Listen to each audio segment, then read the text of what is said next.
Hey guys, this is Levi with Grendel Hunter, and in today's video we're going to be doing some shooting and doing a head-to-head comparison of two 6.5 Grendel bullets, the 90 Grain Speer TNT versus the 95 Grain Hornady VMAX.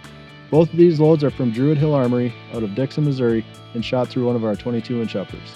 We're going to be looking at a few things like accuracy, velocity, and shooting a few different style targets at our 100-yard range to see how the bullets and targets themselves hold up. So stick around and we'll have a little fun.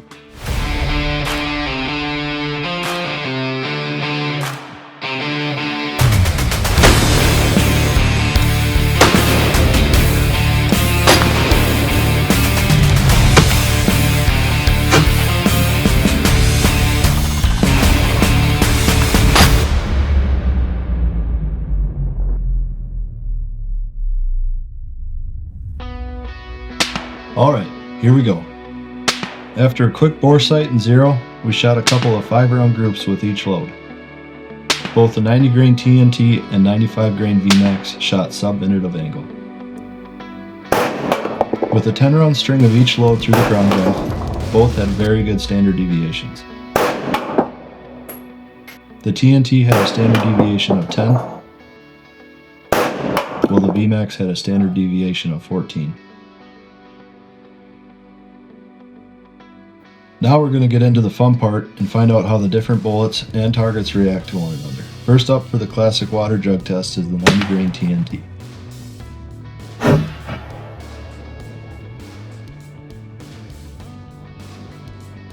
The TNT completely exploded the first two jugs, leaving behind some fragments in the second one. The majority of the bullet that we were able to catch though was in the third jug. In total, what we recovered weighed 41.9 grains.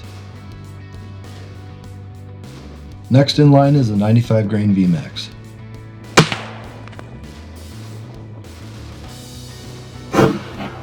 The VMAX exploded the first jug and had enough energy to put a hole in the third one, but we recovered the main mass of the bullet in jug number 2. In fact, there were quite a lot of very small lead and copper fragments in jug 2 as well. We were able to find 47.1 grains of this bullet.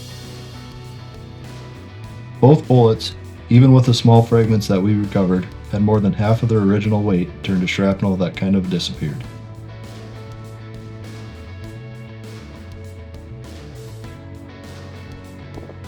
Moving on to our next test, we layered up about 10 inches of cardboard completely saturated in water. Not surprisingly, both bullets had pass-throughs, but the rates of expansion is what's interesting here.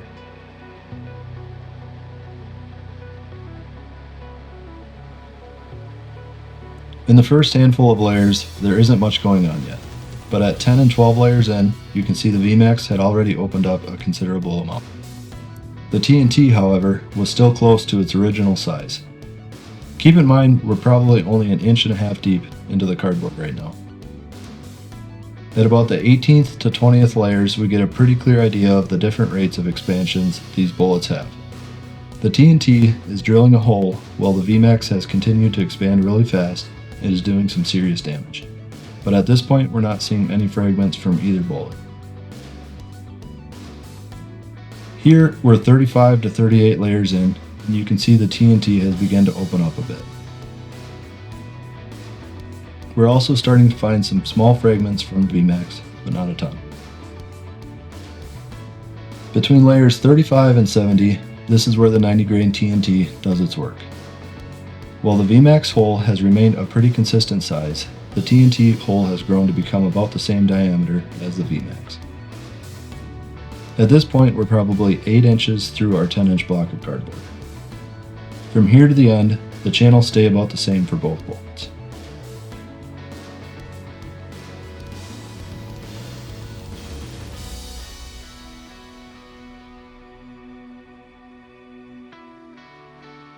For this last test, we're layering again, but rather than saturated cardboard, we have 7 2x4s clamped together.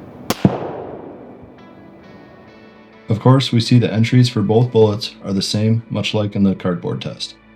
The 95 grain VMAX begins to open up pretty much right away. Even in board number 2, the 90 grain TNT is still holding together. But by the third 2x4, These two bullets are in a dead heat. In the fourth one, we found the tip to the VMAX, and both bullets seem to be doing about the same amount of damage.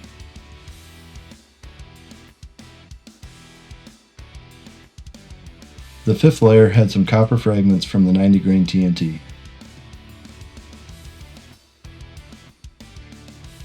The VMAX was stopped in the 6 2x4, while the TNT passed through all 7 layers.